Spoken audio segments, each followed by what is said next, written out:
අපි අද බලන්න යන්නේ රන්මස උයන. අනුබුදු මිහිඳු මහරහතන් වහන්සේට මහමෙවුනා උයන පූජා කිරීමෙන් පසු දෙවන පෑතිස් රජතුමා විසින් රාජකීයන්ගේ උද්‍යානය බවට පත්වන්නට ඇත්තේ තිස්සා වැව පාමුල පිහිටි රන්මස උයනයි. මෙහි පොකුණු තුළ රන්වන් පාට මත්ස්‍යයන් සිටි බැවින් රන්මස උයන වූවායයි සැලගෙනවා. මෙම උයන අක්කර 40ක්. මෙම පොකුණුවල ඉසුරුමුණියේ පොකුණුමෙන් ඇතුන් ක්‍රීඩා කරන ආකාරය දක්වල තියෙනවා.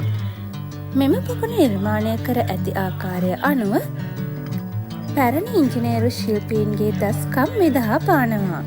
පසුකාලීනව භික්ෂුන් වහන්සේලාගේ භාවනා මධ්‍යස්ථානයක් බවට පත්වන්නට ඇතැයි සාධක සොයාගෙන තියෙනවා.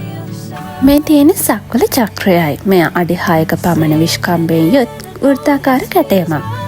මෙහි විවිධ ජාමතික හැඩතල කේන්ද්‍රීය වෘත්ත රේඛා මෙන්ම මත්ස්‍ය කකුළුවන් කැස්බෑවුන් වැනි ජලජ ජීවීන්ගේ රූපද දක්නට ලැබෙනවා.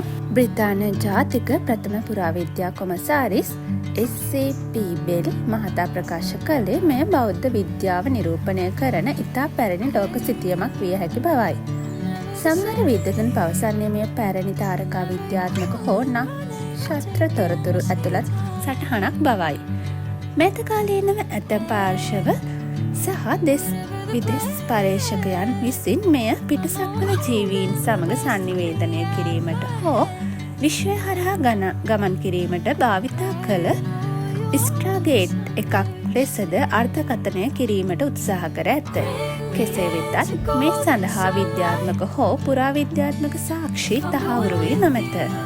මෙම අද්භූත සහ ආකර්ශනීය කැටයම් නැරඹීමට ඔබට අනුරාධපුර ඉසිරමණි විහාරයට නුදුරින් පිහිටි රන්මස උයන වෙත පිවිසිය හැකියි.